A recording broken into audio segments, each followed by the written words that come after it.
Shalom, मैं तुम्हें अपनी शांति देता हूं, तुम्हारा दिल व्याकुल ना हो। यूहन्ना उसका 4 अध्याय उसका 27वां पद। मैं तुम्हारे लिए अपनी शांति छोड़ रहा हूं, मैं तुम्हें स्वयं अपनी शांति दे रहा हूं, पर तुम्हें इसे मैं वैसे नहीं दे रहा हूं जैसे जगत देता है। तुम्हारा मन व्याकुल ना होना पाए, ना उसे डरना चाहिए। अराजकता, भ्रम और अनिश्चितता के दुनिया में हम में से कई लोग यीशु की शब्दों में बहुत सांत्वना पाते हैं। मैं तुम्हें अपनी शांति देता हूं, मैं तुम्हें अपनी शांति दिए जाता हूं। जिस तरह से दुनिया देती है उस तरह से नहीं। अपने दिलों को व्याकुल ना करें। यीशु उस शांति की बात कर रहे हैं जो वह हमें देता है। क्या हमने उस संदर्भ पर विचार किया है जिसके लिए यीशु ने ये शब्द कहे थे? यह उस समय की बात है जब चेले परेशान, चिंतित और अस्थिर महसूस करते थे। जब यीशु ने उन्हें बताया कि वह जा रहे हैं तो उनका जीवन उलट पुलट होने वाला था। यीशु ने उनके चिंतित दिलों को शांत करने के लिए शांति के बारे में यह शब्द कहे। चेले नहीं जानते थे कि और नहीं समझते थे कि यीशु को कितनी पीड़ा सहनी होगी। जरा सोचिए, हमारे सबसे अच्छे दोस्त जिसके साथ हमने कई साल बिताए हैं, अचानक हमें वो बताते हैं कि वो मरने वाले हैं। हमें कैसा लगेगा? यीशु के बोलने के बाद डर और चिंता यही 2 शिष्यों में महसूस होने लगा।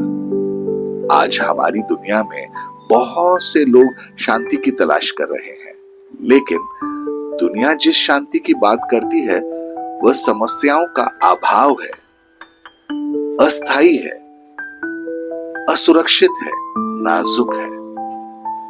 यहां वहां एक छोटी सी समस्या आई और वह शांति खो जाती है। जब यीशु हमसे कहते हैं, मैं तुम्हें अपनी शांति देता हूं, मैं तुम्हें वैसी शांति नहीं देता जैसे दुनिया देती है, वह दुनिया की शांति के अस्थायी प्रकृति का संदर्भ दे रहे हैं, जिससे हम कभी-कभी जिसको हम पकड़ लेते हैं, जकड़ जाते हैं उसमें, जैसे कि वित्तीय सुरक्षा, स्वास्थ्य, रिश्ते, नाम, इन सब की शांति। अगर हम अपना भरोसा और अपनी आशा दुनिया के शांति पर रखते हैं तो यह हमें चिंतित और भयभीत कर सकता है। यही कारण है कि यीशु के शब्द इतने शक्तिशाली हैं, क्योंकि वह एक बिल्कुल अलग तरह की शांति का वर्णन कर रहे थे। यीशु के शब्द हमें याद दिलाते हैं कि दुख के बीच में भी हम सब मसीह द्वारा प्रदान की गई शांति और आत्मविश्वास में निश्चिंत रह सकते हैं। जिस तरह आग की भट्टी में झोंके हुए शेड्रक, मिशेक और अबेदnego ने परमेश्वर पर भरोसा किया, वह उनके लिए आएगा।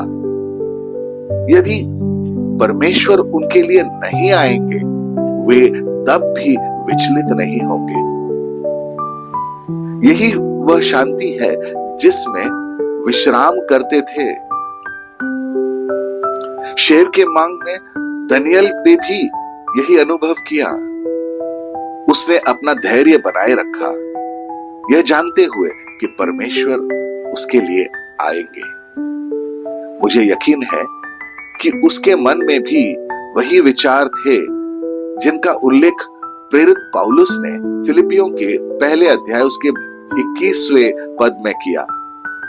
क्योंकि मेरे लिए जीना मसीह है और मरना लाभ है।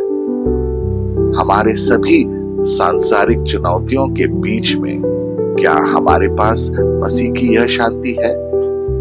आइए प्रार्थना करते हैं। प्यारे और विश्वास योग्य प्रभु यीशु, आपने जो शांति दी है उसके लिए धन्यवाद। चिंता और अनिश्चितता के बीच में मैं आभारी हूं कि मैं आप में शांति और आत्मविश्वास पा सकता हूं। आपकी स्तुति हो।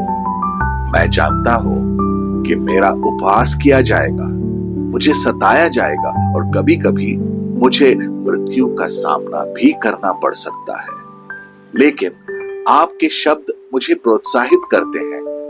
यद्यपि मैं मृत्यु के तराई के छाये में से होकर चलता हूं, तो भी मैं किसी बुराई से नहीं डरता, क्योंकि तेरे छड़ी और तेरी लाठी मुझे शांति देती है।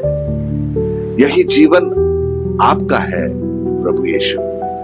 आपकी इच्छा के अनुसार मेरे साथ वैसा ही हो। प्रत्येक दिन जब मैं इस धरती पर रहता हूं, तो जो मैं कदम उठाता हूं उससे तेरे नाम की महिमा हो। मुझे अपना झंडा उठाने के योग्य समझने के लिए धन्यवाद।